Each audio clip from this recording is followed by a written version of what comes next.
We have learned that the game of bridge is played in pairs.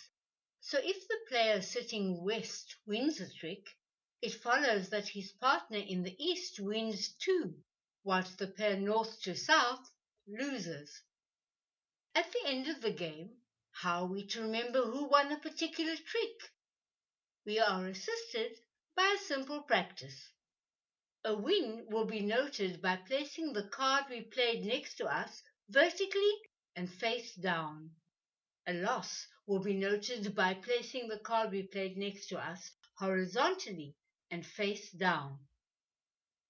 At the end of the game, there will be 13 cards in a row face down, one on top of the other next to each player, enabling us to count the number of tricks won by each pair.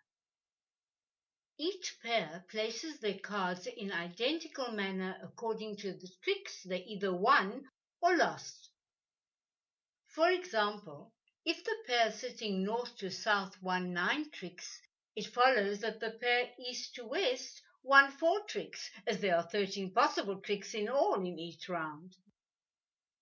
We have learned that one of the players plays the lead card by placing it next to him face up so it is visible to all players. This card determines the suit to be followed and played by each player in this trick. What do we do when we don't have a card to follow suit? In this case, we will need to play a card of a different suit and usually we will lose the trick. There will be occasions when one of the suits is predetermined as a trump suit, thus enabling us to turn a disadvantage to an advantage, because the trump suit can outrank all other suits in some situations, as in the following example. Let's assume that spade was determined as the trump suit of the game. West plays a lead card from the heart suit.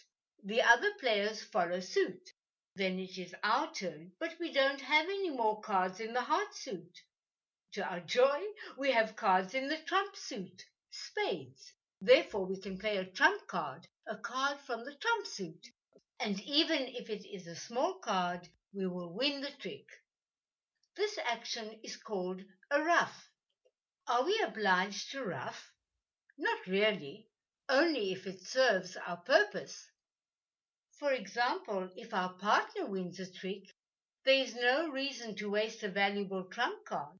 It's preferable to play a card we don't need from a different suit and save our trumps for later. Each player is allowed to ruff, and there will be occasions when several players ruff in the same trick. In this case, the player who ruffs with the highest trump card will win the trick. In summary, when one of the suits is predetermined as the trump suit, this type of game is termed a trump contract, as opposed to a no-trump contract. The main difference between the two game types being that if it is not possible to follow suit in a no-trump game, we have to play a card from a different suit, and usually we will lose the trick.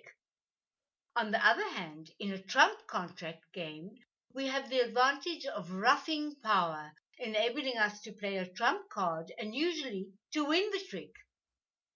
How can we determine whether a game contract is to be a trump or a no-trump contract, and which is to be the trump suit? We will learn about that in our next lessons.